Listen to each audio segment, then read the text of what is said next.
for-profit company, can it be bought? Yes. Who would buy it? For what reason? And what would happen to those kids that will grow up and their voiceprints, their identity? So these are important factors to consider. The business model will have an impact. If it's a nonprofit, nobody can buy it. But it can move hands. It can be if it's a nonprofit, it could be under the control of an authoritarian government. So very, very important to consider those choices when we want to extract the beneficial potential of artificial intelligence. Two things really matter. Who makes AI and who governs AI. So who will be shaping the laws around artificial intelligence? Who's making AI? I have found two images of ecosystems, existing ecosystems. This one is Global South, and this one is Canada in 2018. Both really give, I haven't had a chance to underline, but it's really a similar percentage of the use of AI in nonprofits and public sector. 95% of the applications of AI in Canada right now are for-profit. Global South, same thing, and I think it really is pretty representative of the global picture right now. So who is working and who is in the nonprofit sector is actually very interesting. Because AI is facing a diversity crisis. There's MiLaS, which is one of the biggest AI research centers, has 5% women working. There's 15% women published in AI. That's a general average. I think Spain has the highest number. They're at 22%, which is, I don't know what they're doing to get such a high number. I have to go to Spain and find out. If you look at the number of staff working at Facebook and Google, for example, 15% at Facebook, 10% at Google. Anybody heard of NeurIPS? NeurIPS. It's the old name. NeurIPS is the new name. It's the biggest, oldest AI conference in the world. It's like a rock show. I was part of the organizing committee of the AI for Good workshop, and we couldn't get tickets to, barely got tickets to get into. They sold, I think, 8,000 tickets in 10 minutes. So it's crazy. And there were 6 Black people out of 8,500 attendees. So some of those are my friends. And it's like, we could just count ourselves. When you can count how many people, it's like not good. When you look at who's in the nonprofit sector and who's working in the social sector, interestingly, there you have very gross statistics. Please don't assassinate me, dear statistics professor. This is my very generalized statistics because there is, social economy in counting in there, community action counted in there. So overall, 7 in 10 women are in the social sector, broadly defined social sector. It's also a sector that includes a high number of elderly, new immigrant workers, younger workers. It's a field that's very inclusive and helps newcomers integrate. So that is the sector that is serving the more vulnerable. And also, we're a sector where a lot of women are working, and they're the ones who are, so we're going to switch to the civil society organizations. So in my nonprofit sector, I will define briefly civil society organizations, because in your nonprofits, there's a subcategory, the civil society organizations. They're the ones who are doing the advocacy work, the education work.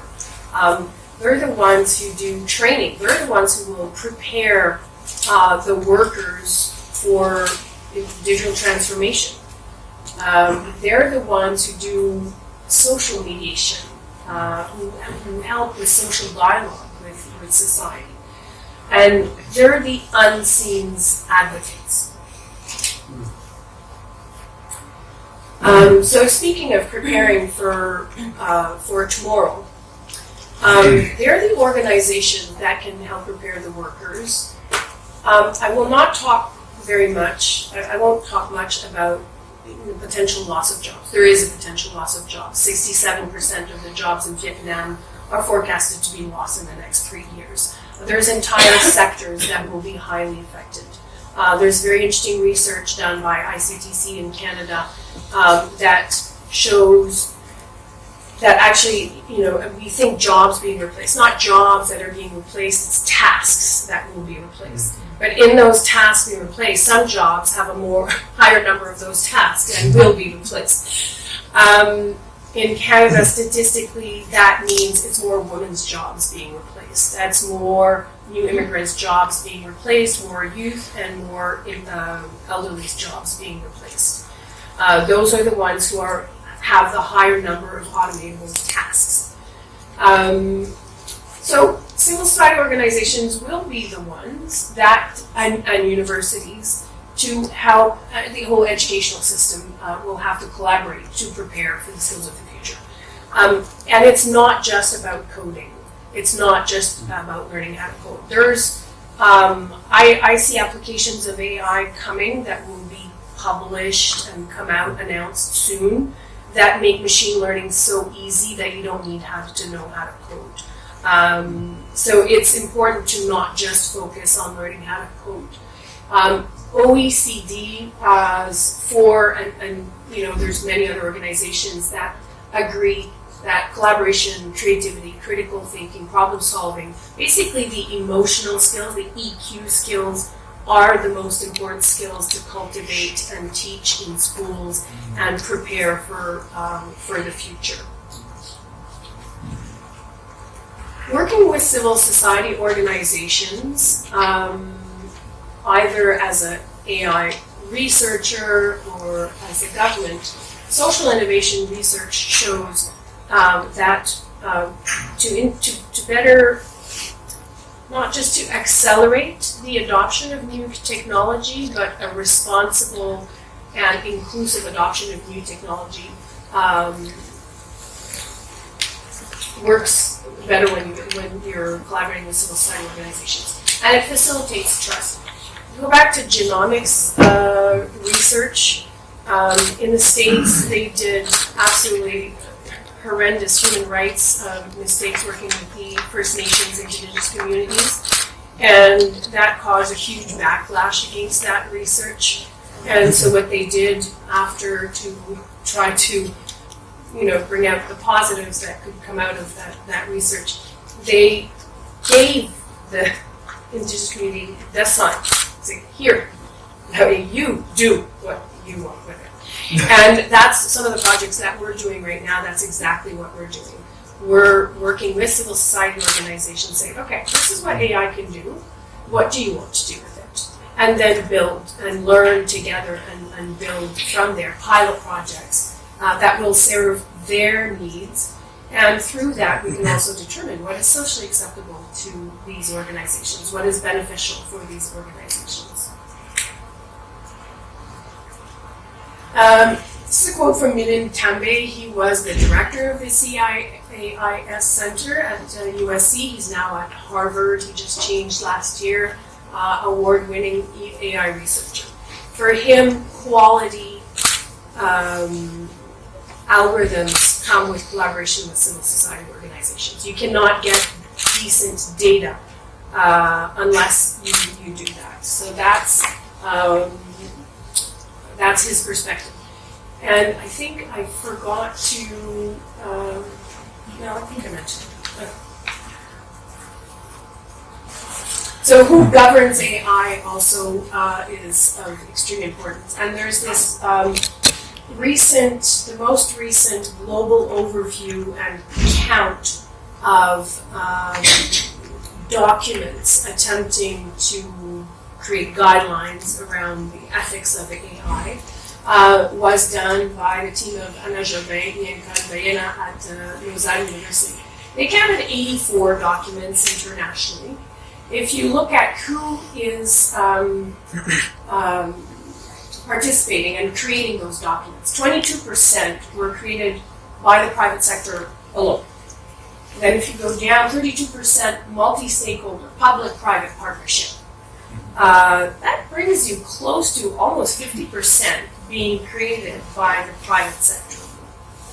And the private sector being the sector that believes that they're using AI or they're developing AI. So they have a high level of expertise and a high level of, they need to control that technology. But they also bring a certain level of expertise. But all that being said, it's close to 50% being developed by the tech sector. Versus, if you compare that to 1.2% being developed by a union of workers for their purposes. There's 1.2% of the Déclaration de Montréal is one example in Montreal where you have academic collaborating with civil society. It's not born from civil society, but it's a collaboration and out of the nonprofit sector. So that's part of the 1.2%. Globally speaking. 40.5% are produced by the US and the UK. None in Africa and South American countries. Given the importance of cultural perspectives and different sectors' perspectives, social economic perspectives, this cannot be representative of a global consensus on what kind of ethics. I'll just give you an example. If you ever go look at that paper, you will see that they make a list of all the values that are integrated into those ethical guidelines. And I do workshops sometimes with groups of CEOs and business leaders. And I say, put on your citizen hat. So all those 14 values that are listed, which one as a citizen, as a father, as a mother, would you choose as number one value? Human dignity, human rights, sustainability, transparency, accountability. Okay, and then that person will say, for me, human rights or sustainability, of course. I was like, okay, now take off your citizen hat and put on your business leader hat. Oh yeah, it does change things, doesn't it? Yes, because and one, I can't remember if it's the VP of Rogers, but he's saying yes, because it's hard to implement human rights in a business setting. So transparency and the very narrow definition of transparency, which is explainability, explaining an algorithm, is just a very narrow definition of what transparency is. Well, that's what's easy to implement in my business sector. And that's why, as a business leader, I would choose that. Not because he's a horrible human being, he's the same human being who chose human rights 2 seconds ago. But it's easier to implement. But that doesn't mean that because it's easier to implement that it's the kind of ethical guidelines that we want to be built around AI. And ethical guidelines do move slowly to becoming law. It will inspire lawmakers to say, oh, well, this has been like running for 2 years, this is working well, I'm going to take this. So it can become a model for law. So it's really, really important to make sure that we have inclusive governance of artificial intelligence. So I've often been asked, there's a lot of discussions around ethics washing. So this is my definition of what ethical and responsible AI means. Ethical AI is achieved through an informed social dialogue about its implications. And that goes back to the definition of transparency as well. Even if I can explain my algorithm, if nobody understands it, and forget about understanding the algorithm. If nobody understands the implications about the use of that algorithm, it's pointless. And as a lawyer, when you make a contract, both parties need to understand the contract. It's a little bit the same thing in this context. Transparency, if both parties don't really understand what's going on, it's not transparent, and it shouldn't be considered ethical. So there's the whole role of education that comes into play that are extremely important. Having, national campaigns around, how AI works, what the applications are, what the potential is, the implications are at all different levels is very important. So informed social dialogue about its implications, actions against its risks, concrete actions against its risks, and commitment to make the benefits realized. That might need funding social innovation, AI and social innovation, funding access to AI for organizations that strive to achieve sustainable development goals, for example. Commitment to responsible AI means socializing the benefits and democratizing the access. Socializing the benefits. Deep learning, the big breakthroughs in deep learning came through long-term funding. Who in the room knows Joshua Bengio? One? There are 4 pioneers of deep learning, which is a type of AI. One of them is Joshua Bengio. He's the only one who decided to not go to Google, Facebook, who stayed in a public research institution. He is based in Montreal. He is the honorary president of our advisory board and has been supporting our work since the beginning.